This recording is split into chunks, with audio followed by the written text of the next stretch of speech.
এই শৰীৰৰ অৰ্থে কৰ্ম কৰ নানা প্ৰাণ গ'লে হব জানানে না জানা। এই শৰীৰটো মোৰ বুলি ভাবি আছিলোঁ, শৰীৰটো কিন্তু মোৰ নহয়। এই ইষ্ট মিত্ৰ কুটুম্বক আদি পৰিজন অসুচি বুলিয়া নকৰিবে দৰিখন। এতিয়া মোৰ শৰীৰৰ পৰা আত্মাটো ওলাই যোৱাৰ পাছত এইটো হৈ ইয়াত পৰি থাকি যাব আৰু সেইটো কোনেও তেতিয়া স্নেহ শ্ৰদ্ধা নকৰে। একেবাৰে শেষত গৈ সুধিছেগে এতিয়া মই কলৈ যাব লাগিব? তেতিয়া আমাৰ শংকৰ গুৰুজনে উল্লেখ কৰিছে, কি বুলি কৈছে? শ্ৰৱণ কীৰ্তন কৰি বৈকুণ্ঠ যায় ধৰ্ম অৰ্থ কাম মুখ্য হবে আতপা। এতিয়া শ্ৰৱণ কীৰ্তন কৰিলে আমাৰ কি হ'ব? মুখ্য প্ৰাপ্তি হ'ব। আমি ভগৱন্তত গৈ লীন যাব লাগিব।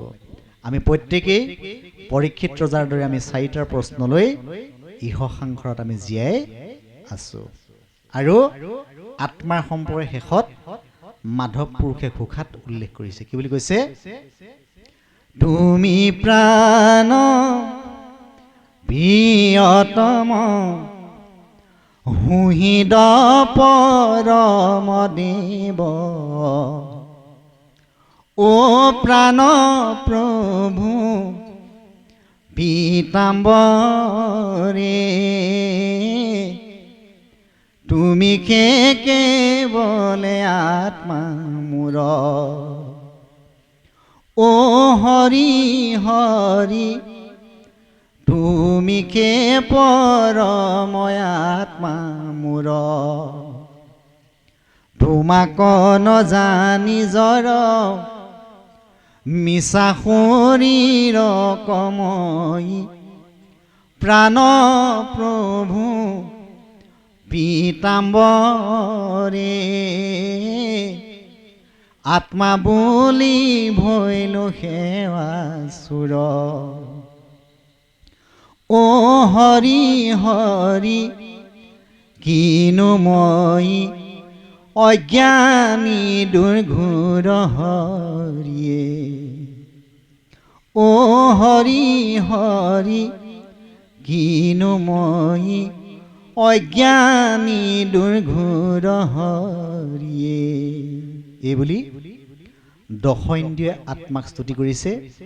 আমি ভগৱন্তক ভজা মানে আমাৰ দশ ইন্দ্ৰিয় আমাৰ হৃদয়ত থকা আত্মাই আমাৰ যি বাগ্ময় মূৰ্তি আছে, বাগ্ময় মূৰ্তিত থকা আমাৰ যি ভগৱন্তৰ নাম বস্তু তাত প্ৰকাশ হৈ আছে, এই আত্মাই সেই আত্মাত সেৱা কৰা, সংযুক্তি ৰখা হয়। এইটো হৈছে ভাগৱত ভক্তি।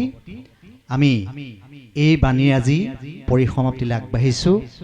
এই অনুষ্ঠান ভাগি আগবঢ়োৱা পৰম শ্ৰদ্ধাৰ গৃহস্থী বাপজনাৰ লগতে আপোনাৰ সবৰ আমি চৰণ দৰ্শন কৰাৰ সুবিধাকণ পালোঁ।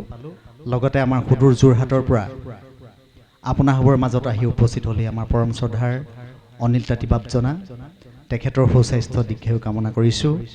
আৰু এই অনুষ্ঠানটোত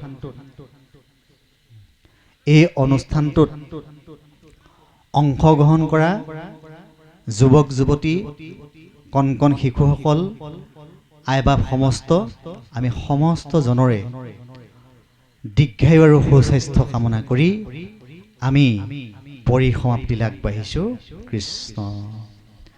হে ৰাম কেতিক্ষণে কৈত মিলে দুৰ্ঘোৰ মৰণ জানতে কৃষ্ণ চৰণত পখিও শৰণ। ৰাম পৰলোক সম্বল জানিবা হৰি নাম কৃষ্ণৰ কিংকৰে কহে বোলা ৰাম ৰাম হৰি ৰাম ৰাম ৰাম ৰাম কৃষ্ণ কৃষ্ণ জয় কৃষ্ণ। আমি দোহৰা নাই দোহাৰি দিম। দোহৰাৰ আগতে আমাৰ পাঠক বাপজনাই কৃষ্ণ এষাৰ বক্তব্য ৰাখিম বুলি কৈছে। আমি তেখেতক অকণ সুবিধা দিছোঁ, তাৰপিছত আমি দোহাৰি দিম। কৃষ্ণ কৃষ্ণ জয় গুৰু শংকৰ। আজি এই মহাপুণ্যস্থানত উপবিষ্ট মোৰ অতিকে শ্ৰদ্ধাৰ ভক্তিপৰায়ণ পৰম কৃপালু বাপ সমস্ত, আই সমস্ত, সেৱকী সমস্ত, যুৱ যুৱতী সমন্দিতে শিশু সমস্ত,